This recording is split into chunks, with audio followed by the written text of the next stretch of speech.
สบายดีพี่น้องอยู่กับช่องกินเที่ยวกับสาวลาวกินง่ายอยู่ง่ายตามสไตล์สาวลาวดีว่าจมเมื่อวานอยากกินมกมันไปหามันอันนี้พี่น้องเอิ้นมันเนี่ยมันแก้วบ่มันแก้วมันอีหยังบางคนเอิ้นและบางคนก็เอิ้นมันเผาน่ะเป็นมันแก้วเนาะจักจังใดกับฮู้แต่บ้านถ้าเอิ้นมันด่างอันนี้เนาะมันจะมีหลายสีเนาะมีสีม่วงสีขาวแล้วก็สีส้มนี่แม่นบ่สีส้มนี่มันจะหวานกว่าสีอื่นๆนะสะเพียวก็เลยเลือกเอาเป็นสีนี้มันก็จะมาปิ้งผ่าเนาะมันจังสิสุกง่ายมีเผือกพร้อมนี่เผือกหอมพากินเผือกกินมันเด้อบัดนี้ทุกอย่างคุดเผือกคุดมันมากินนะ ก็อีหลีได้เลยพี่น้องคนสมัยก่อนเนาะทุกอย่างลูกหลายข้าวบ่พอกินเพิ่นก็คุดเผือกคุดมันนั่นแหละมาอย่างก็ผสมใส่กับข้าวแล้วก็นึ่งกินสมัยแบบว่าอีแม่พูดเราว่าให้ฟังเนาะสมัยนู้นก็คือตีเสือกตีเสือเนาะคนลาวเอิ้นตีเสือกตีเสือมันเฮ็ดไร่เฮ็ดนาก็ยากมันต้องได้เข้าหลุมหลบภัยอยู่ตลอดแบบว่าบ่มีเวลาไปเฮ็ดไร่เฮ็ดนาเข้ามันก็บ่พอกินนะคนสมัยก่อนก็กินนี่แหละเผือกมันบ่พอเข้านะต้องกินเผือกกินมันแบบผสมกับข้าวมันบ่พอต้องเที่ยวลบเที่ยวลีอยู่ตลอดมันมีเสือกมีเสือแต่ก่อนนะบางคนสิบ่เข้าใจอีกเนาะซะเพียวเว้าอันเต็มๆบ่ได้มันสงวนนะเสือกเสือแบบคน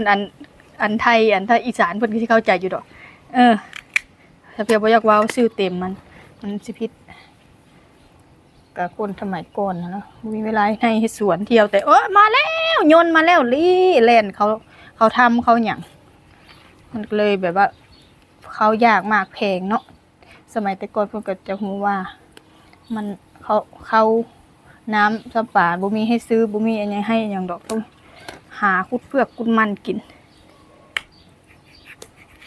ผ่าว่ามันสิสุกยากต้องผ่าก่อน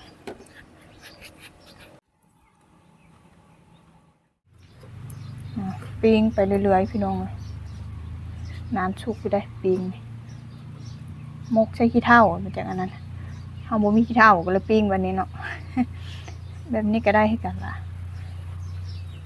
บ่มีมัน5 นาทีนะมามกกันว่าจีเขาจีนำคือหลายโพดเนาะมื้อหน้าจังจีเนาะพี่น้องเนาะเขาจีมันก็เต็มแล้วจีเขาจีเนาะทั้งอีหยังเดี๋ยวอันนั้นนะว่าเรื่องพื้นเมืองมันเนี่ยแต่ก่อนเนาะเลี้ยงหมูเห็นเผือกเห็นมันสมัยนี้เขาบ่ค่อย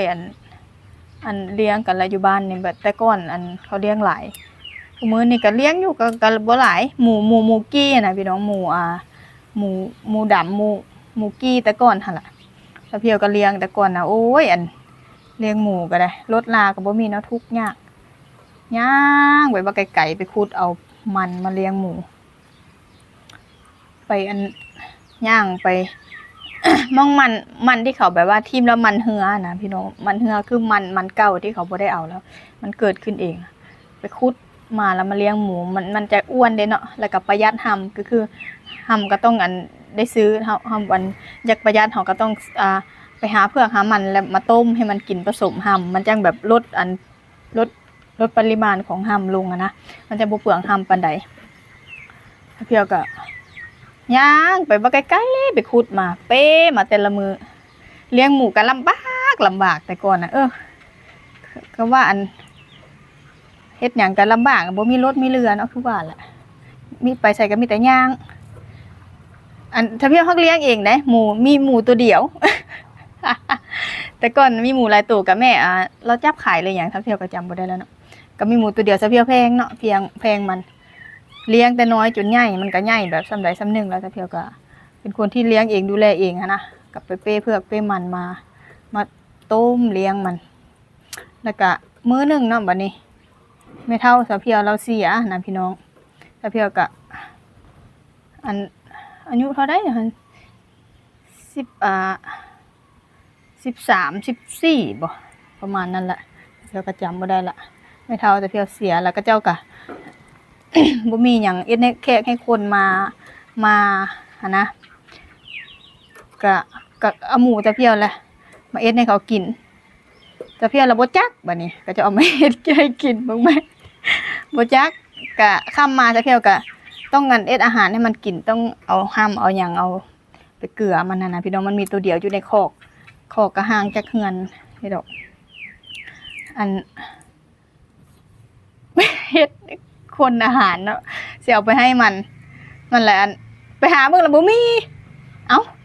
มันไปทางไหนล่ะหาหมูคิดว่ามันหลุดออกจากคอกสะดอกเป็นคอกไม้ไปถามเอื้อย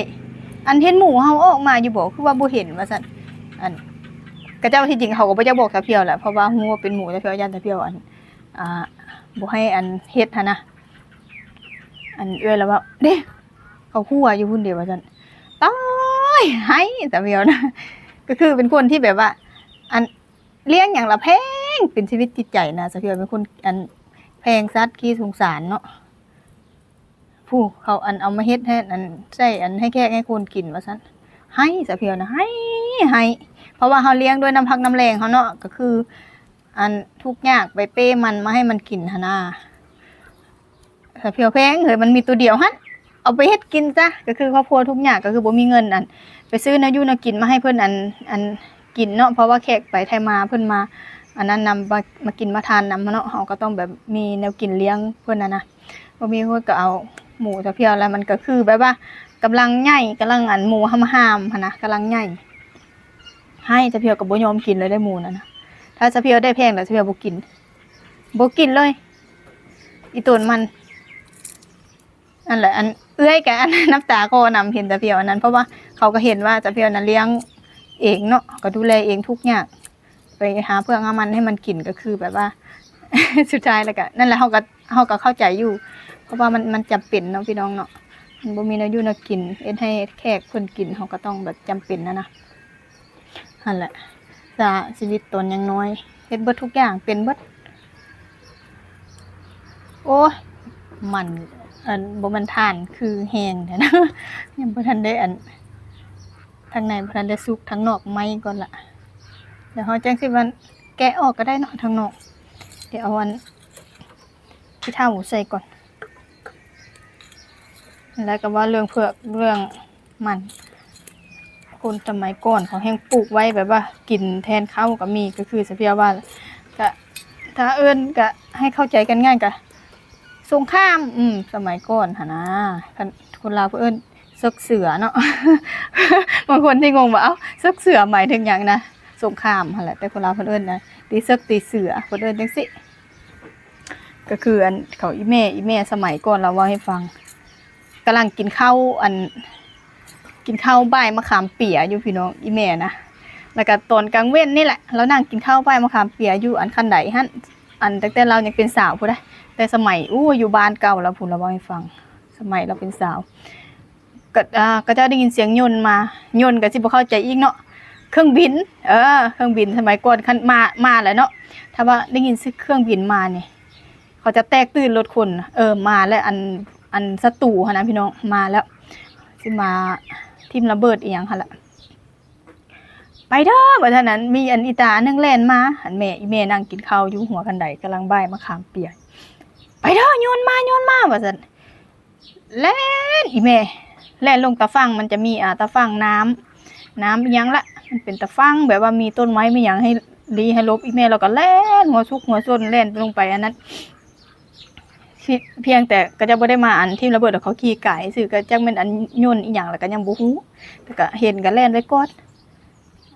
มะขามเปียเราไปซุกใส่อันกำลังอันจับอันปั้นเข้าอันใบมะขามเปียไปซุกใส่อันขี้ดิน แล้วก็อันเงียบคนก็เอิ้นกันมาเด้ออันบ่แม่นว่าซั่นขึ้นมาซื่อกำลังสิกินอีกมะขามเปียเราไปซุกใส่อันขี้ดินเอาให้ฟังโอ้จะเป็นทุกข์มันยากสมัยเราเป็นสาวนะแล่นพากันผู้อัน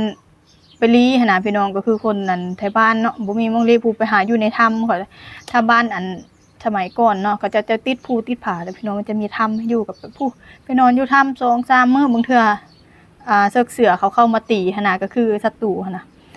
ก็บ่มีแนวกินกันนี่แหละหาพวกขึ้นมันไปเฮ็ดมก ปิ้งปั่นกันกินอยู่ในถ้ำพุ่นแหละก็คือเราเว้าให้กันเว้าให้ฟังกันคือลำบากลำบุญบ่มีเวลาดอกเฮ็ดไร่เฮ็ดสวนก็คือนั่นแหละต้องได้ลบได้ลีอยู่ตลอดมันก็เลยลำบากคนสมัยก่อนที่ถ้ามี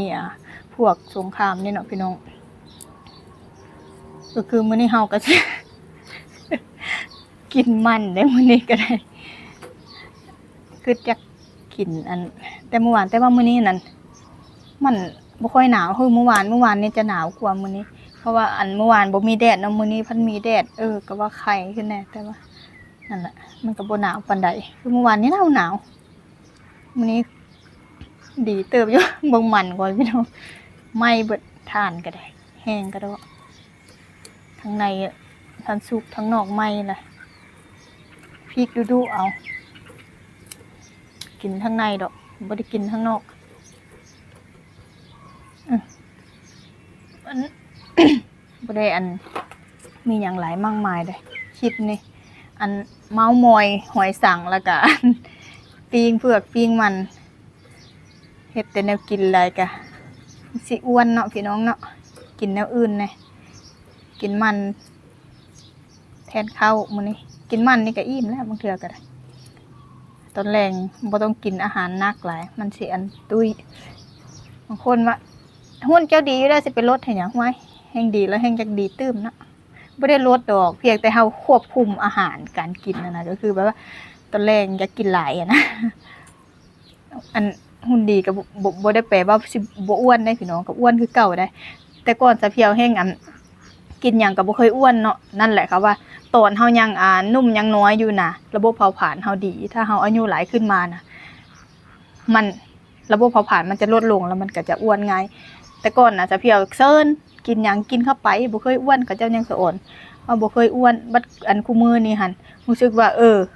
รู้สึกว่าเฮาจะแบบว่าน้ำหนักจะขึ้นง่ายกว่าแต่ก่อนเห็นบ่เห็นแบบนี้นะน้ำหนักจะเพียว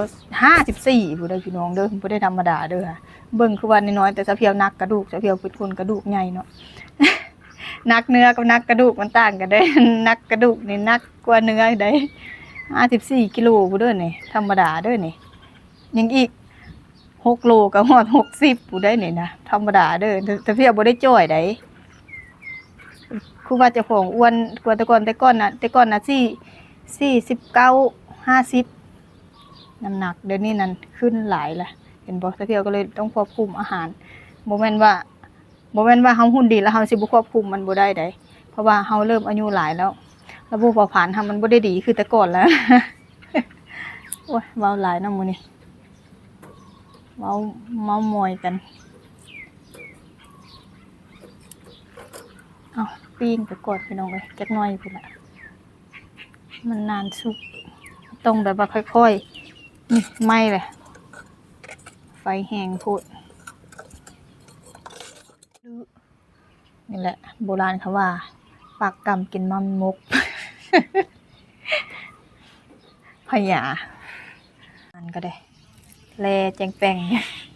มันก็กินทั้งไหนน้องบ่ได้กินทั้งน้อง เอาไผถามล่ะบัดนี้สิว่ามันไผติแล้วมันมีไผว่าอยู่ ผูดีขนาด ดำคือลือแกเอาแต่ทางในคือเก่าน่ะกินกับข้าวเด้นี่กินมันกันกับข้าวโอ้ยจะมากินง่ายแท้เนาะเป็นตาอันรวยไว้แท้สิว่ามันบ่รวยดอกเขากินแบบนี้มันก็บ่ได้มีเงิน ถ้ากินแบบนี้แล้วมีเงินล้างลุดเข้ามาใครแล้วเนาะมันจังสิรวยฮ้อนเผือกได้แล้วบ่ดำคีรีบ้านขีมิ้นมี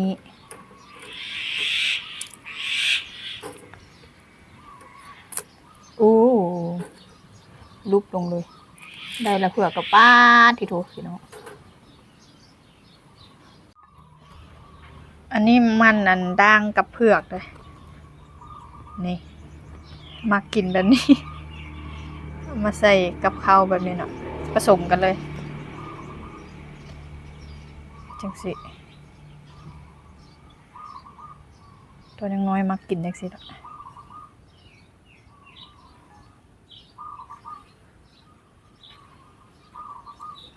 นวลใช่กัน อ้ยกินอันข้าวใบงาเนาะข้าวต่ำใส่งานะหาน้ำอ้อยหายากๆเด้อกูมือนี่แต่ก่อนหลายๆเดี๋ยวนี้หายากน้ำอ้อยใส่น้ำอ้อยมันจังหอมใส่น้ำตาลได้มันบ่ไปน้ำกัน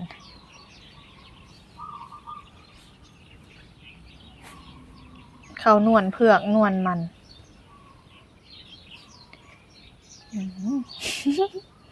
นุ่มจ้ะเอาลองมึง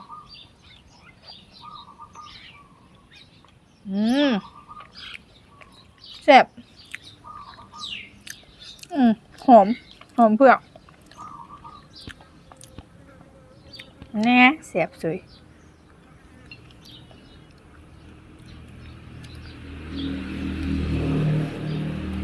บางคนว่าท็อปเปิร์อันนี้บ่แม่นท็อปเปิร์นะพี่น้องเนาะ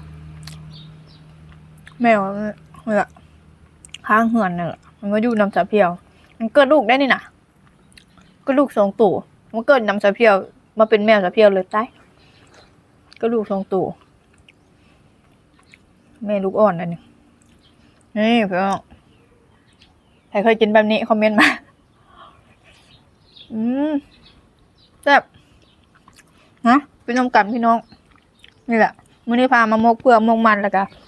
เล่าเรื่องนั้นเรื่องนี้สู้กันฟังนะพี่น้องผ่อนคลายตอนแรงกินอาหารกับเบาๆบ่นักปานใดมันสิตุ้ยกินแล้วก็นอนดอกพี่น้องฮะอาหารเผือกอาหารมันมื้อนี้มาเด้อพี่น้องฟังลาวฟังไทยกินนำกันทุกผู้ทุกคนเลยอากาศเปลี่ยนแปลงก็ดูแลสุขภาพกันเด้อจ้ะพี่น้องเป็นไข้เป็นหนาวเอาสำหรับคลิปนี้ก็ยาวแล้วนะพี่น้องเนาะขอตัวลาไปก่อนพบกันใหม่คลิปหน้าเนาะสำหรับมื้อนี้ก็สบายดี